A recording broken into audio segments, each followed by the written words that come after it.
ဒီလူကသူ့ကော်ပြားကိုပေါ့ပေါ့ပပလေးပဲပေးချလိုက်ပေမဲ့မမျှော်လင့်ပဲရှားပါတဲ့ဓားမြောင်ကုန်း Razor Clam တကောင်ကိုတူးမိသွားတဲ့တကန်းကြီးလုံးမှာလဲဂုံချင်းတွေကြီးပဲဆိုတာသိလိုက်ရတော့သူတော်တော်လေးစိတ်လှုပ်ရှားသွားတာပေါ့ဘာစကားမှမပြောပဲကော်ပြားကိုဆွဲပြီးချက်ချင်းတူးတော့တာပဲအဲ့ဒီအချိန်မှာပဲသူ့ရဲ့ညီလေးကလည်းပင်လယ်စာရှာဖို့ရောက်လာတယ်လူကလည်းမောပြီးအသက်ရှူမဝဖြစ်နေတာနဲ့ညီလေးကိုပဲစတူးခိုင်းလိုက်တယ်ဒါပေမဲ့သူတို့ရှိမှဂုံးပရင်ကြီးရှိနေတာတိတာနေပါလျက်နဲ့ညီလေးကဘလို့ပဲတူးတူးဘာမှထွက်မလာဘူးအဲ့ဒီတော့မှဒီလူကသဘောပေါက်သွားတာဒီစနစ်ကပေးတဲ့ပစ္စည်းတွေကိုငါတယောက်တည်းပဲသုံးလို့ရတာကိုဆိုပြီးတော့ပေါ့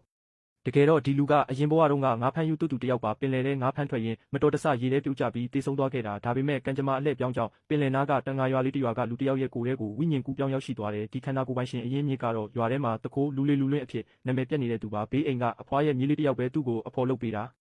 သူကဒီလိုဘဝမျိုးနဲ့ဆက်မှတ်နေချင်တော့ဘူးလို့တွေးနေတော့မှပဲသူ့ကောင်းထဲမှာစနစ် system ရဲ့အတန်တစ်ခုထွက်ပေါ်လာတယ်အရှင်သခင် host ကိုဂုဏ်ပြုပါတယ်